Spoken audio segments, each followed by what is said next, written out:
This entitled mum is jealous of this family flying first class. Not only do they whisper something nasty as they walk past, but what they try to do next takes everyone by surprise. Happy birthday, today's your birthday, and on with the revamped show. I was a store manager for a semi-well-known women's clothing store for 12 years. I left retail altogether 2 years ago. This story is several years old and takes place Black Friday. The company I worked at didn't really have any sales on Black Friday, as they always had clearance markdowns every week. As store manager, I was required to be there at 7 AM when we opened. I didn't get off until about 4 PM that day. I had closed the day before Thanksgiving from our manager's schedule from corporate. We were told that any overdue layaways needed to be put back on the floor Wednesday night, so we wouldn't miss any if we were close to making our monthly bonus Saturday night at close. So I put all overdue layaways back. There were quite a few, as we had been extremely busy and hadn't put any back. I realized this meant no one had probably called our customers, informing them their layaway was due. We always tried to do this, but for some reason we hadn't done it, due to being busier than normal. For retail folks, this meant that we were up 15% for the year from our normal 1 to 3% previous years. Anyways, Friday morning around lunchtime, EM enters. She comes up to the register after looking around and says she wants to pick up her layaway. I immediately recognize her as she shops at several of our company's surrounding stores. I remembered putting her layaway back as it was 2.5 weeks overdue. I told her I was sorry, but I cleaned out all overdue layaways Wednesday night. She went off on me. She dropped the F-bomb a few times, called me and my employees idiots, you name it. She then says, "I want my money back then, in cash." I'm sorry, but as you know, our policy doesn't allow for layaway refunds to be given back in cash. It is required to be put on a gift card. Since when? Since the beginning of this year. She said she wanted to speak to my manager. I started backing up towards the store phone as I waved and told her I was the store manager. She says for me to get my district manager on the phone. So I called my DM, explained the situation, all the while customer is speaking quite loudly and my DM can hear her. Is that her? Yes. Let me talk to her. I don't need to talk to her. Tell her she can bring her receipt showing how she paid every payment. I will allow you to give her the money back with how she is paid. Otherwise, she goes on a gift card. Okay, let me know if she's okay with that, and if not, I'm in the next town over store. I can be there in 10 minutes. Okay, bye. Me to EM. So DM will allow me to give you cash back. EM smiles really big. But you have to have all the receipts showing you paid cash. EM's face falls. Okay, fine, I'll be back. I'm going home to find my receipts. All my employees are looking at me like, wow. As I'm walking the store, I got to thinking, you know what? I'm gonna show her some grace. I went and pulled her layaway slip, found everything in her layaway, and put it aside. She came back with her daughter, ED about 20 minutes before the end of my shift. She walks up to me and tosses her receipts on the counter and says, "There. Now, about my money." Well, I wanted to let you know that after you left, I pulled your layaway slip and went and found all of your items. They had not sold yet. Here they are. But I want you to understand something. Yes, we could have called you to remind you, as I know you are a frequent shopper with our company. However, I want you to understand something. You see, all these people in my store right now, about 20 or 30 people,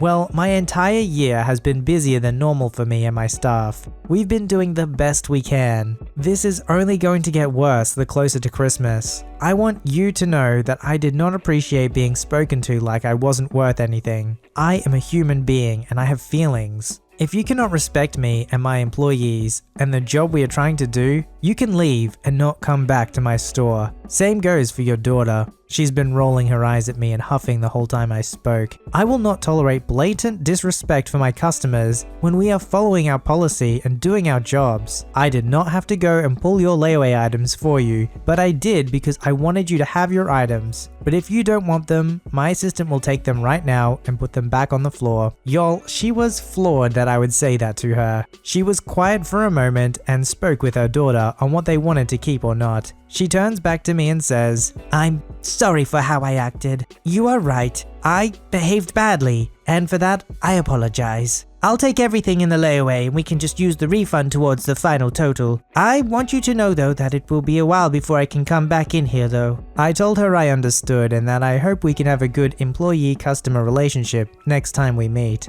I ran into her at another store one day months later when I was helping the store manager out. She came up and gave me a hug and said she was gonna come and see me soon in my store. She was there the next week. Well, I gotta say, most stories don't end this way with a nice little happy ending, but it is nice to hear every now and then. Sometimes kindness can cut through a hard heart and actually can make a difference.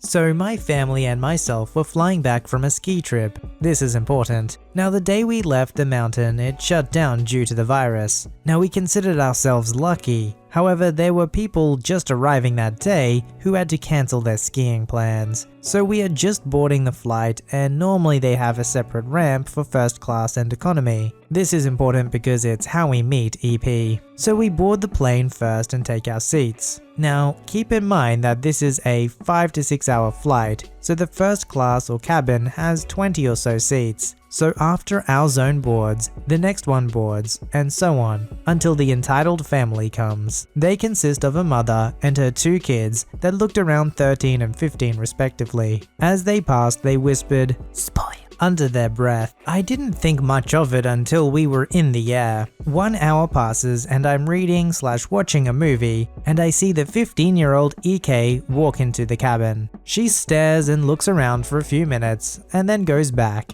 I again just brush it off and go back to reading. Shortly after that, they start serving the first meal. I ordered a steak and mashed potatoes. As the meals are being served, EK returns with her sister. They looked shocked at the food. To be fair, it looked better than most standard airline foods, and walked up and down the aisle. Then a flight attendant told them to leave as they weren't supposed to be there. Another 15 minutes passes by, and I see the entitled mother wandering the cabin alone, and a flight attendant asked her if she was here to see anybody. She said no and is asked to leave. She then asked the flight attendant if she can trade places with one of the first class passengers, and the flight attendant says that she can if she gets permission from the passenger she wishes to trade with. Now we have to understand that this is not normal. She should have said no. I'll elaborate on that later. So she heads back to bring her kids and notices that I'm the only one that does not have headphones on. Now, I kid you not, that crazy woman actually asked me to trade seats. Now I could have said screw off, but I watched this situation come to be and wanted to see how it played out. So I asked her, why should I give up my seat? Well, our skiing trip was cancelled and we've been saving up for it for years, and my girls just want to have something special. Keep in mind that the rest of my family is sleeping. 15-year-old kid. Plus you're a spoiled brat. You don't need it as much as us. Loser. I knew that this was too much for me to handle, so I woke my parents across the aisle. What's this about? We need your seats. We've had a long day, and my kids are disappointed that other kids can fly first class. Now my parents are the most respectful people I know, but when someone insults our family, she gets,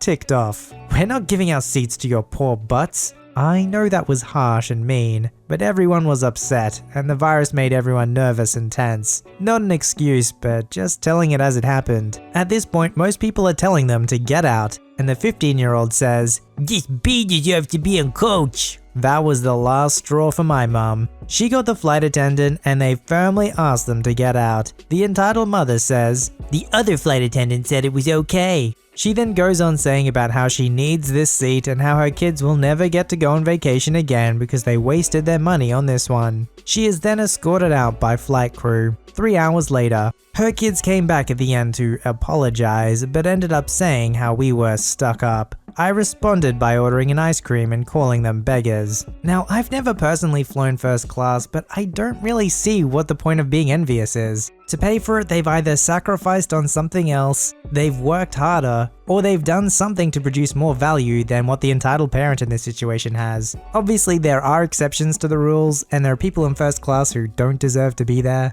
But even if that was the case, just because something bad happened to you doesn't justify your envy and mean that you somehow deserve the thing that they have. There are a lot of people in the world who can't even afford to go on holidays. So yes, it sucks that you couldn't go on your holiday because of the government lockdown, but maybe having a bit of perspective and realizing there are some people in the world just struggling to survive.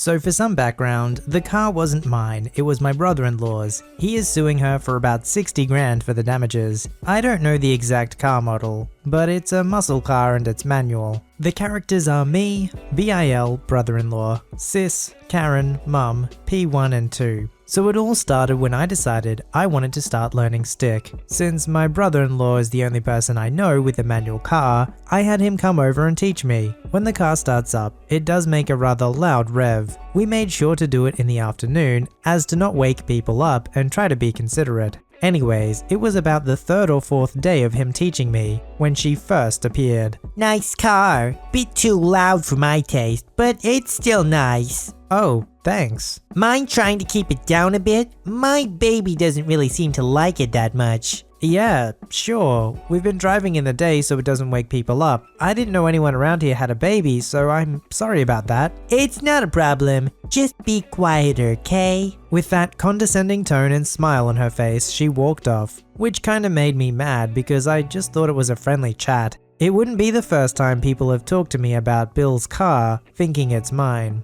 I've grown to accept that people will think whatever, so I play along and just tell Bill about it later. 2 days go by with no sign of her. I wake up, get ready and wait for Bill to come over so we can start my lesson. I walk outside and lo and behold, she was there. I thought I told you to keep it down. Sorry, I can't control it. It's just how the car starts, and we're not going to leave it running while we're not in it. That's a waste of gas. I don't care. Stop being so loud. With that, she was gone. It always annoys me when people complain about cars being loud. A car is a motor vehicle with a combustion engine in it. Of course it's going to make noise. Bill got to my place and off we went. We came back to my house to eat lunch. About 2 or so hours later, my sister and mum come over and tell Bill and I to go look at the car. The entire driver's side was scratched up, and even a tire was popped. Only one person came to mind when I saw it, Karen.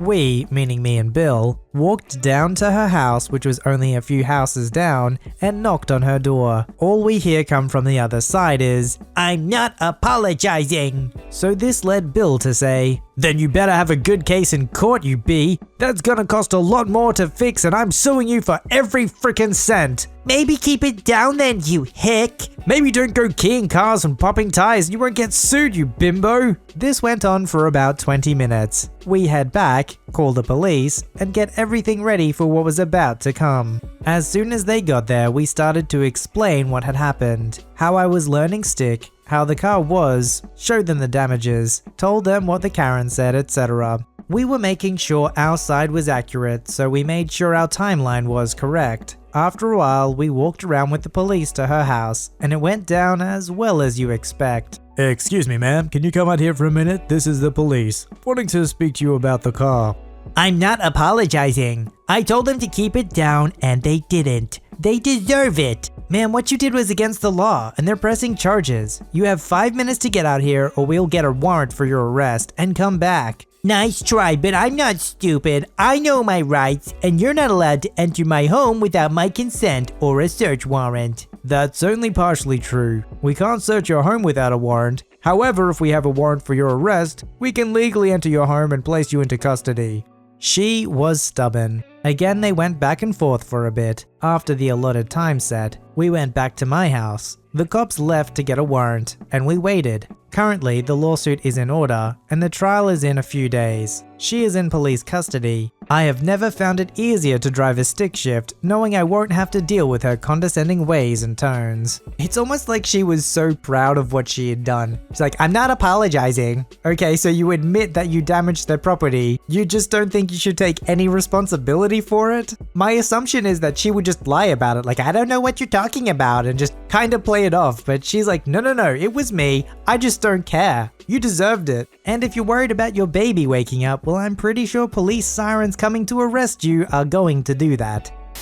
A little bit of a backstory for this. My fiance, who is 24 currently, has mononucleosis, or just the kissing disease. He got it from someone sneezing too close to him, I think. Yeah, you'd hope so. It makes the most sense for specific reasons. It wasn't me, due to the fact that I have gotten both strains of the virus, only to exist and you can only get each one once. My blood work also came back negative for me having an activated infection that's been dormant for 4 years now. This is important to be mentioned. However, with my fiance, he's in the top 10% of severe cases, has a severely inflamed liver, which has given him jaundice. Spleen is about 2 times the size it should be, and his gallbladder is a bit inflamed. This stuff is all pretty normal, but is just more severe than it usually should be. So, first day he got put into the hospital. I've been up for about 3 hours, as it was 3 AM when he woke me up with a 102.7 fever, and being slightly delirious from the fever. His mum calls me, and while he's getting a CT scan,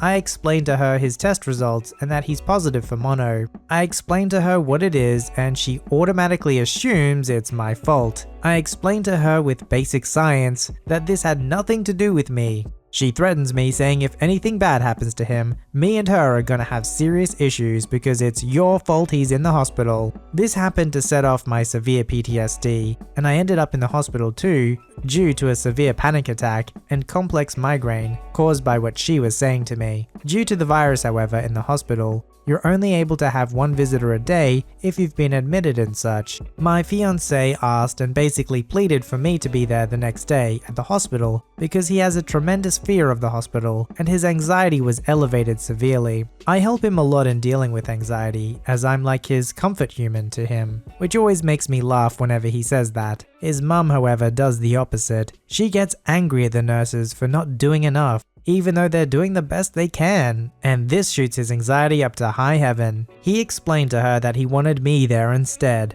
as I'm able to move around more than she can, because she has a broken knee as well. But in her exact words, she says, "I don't really care. I'm going to see you because I can take care of you better than her." So I'm only referred to as her, never by my actual name, that she knows very well. I knew she was going to get ticked, but I got to the hospital at exactly 7:30 the next day. Visiting hours aren't open till 8 and close at 8, all in the hopes of making sure he is okay. I get there and we hear nothing from her for the next couple of hours, like thinking, okay, she cooled down and understood she was being unreasonable and not listening to what her 24-year-old son asked her to do nicely. She then hounds the nurses every hour asking for an update on how he is. If my fiance said he didn't want to give her any information at the time, you could hear her screaming through the phones the nurses have about how she's his mother and that she doesn't have to ask for permission to know his medical records. Side note, she's also logged into his medical records without his knowledge and asked him why he got specific tests done without him telling her, and then proceeded to essentially call me a horrible person because he got his STI and STD tests done. We didn't have any positives, I just had a mandatory one due to my OBGYN requirements, and he sort of said screw it and got his done too when he set up his yearly appointment. She called me again the next day, saying she's seeing him no matter what.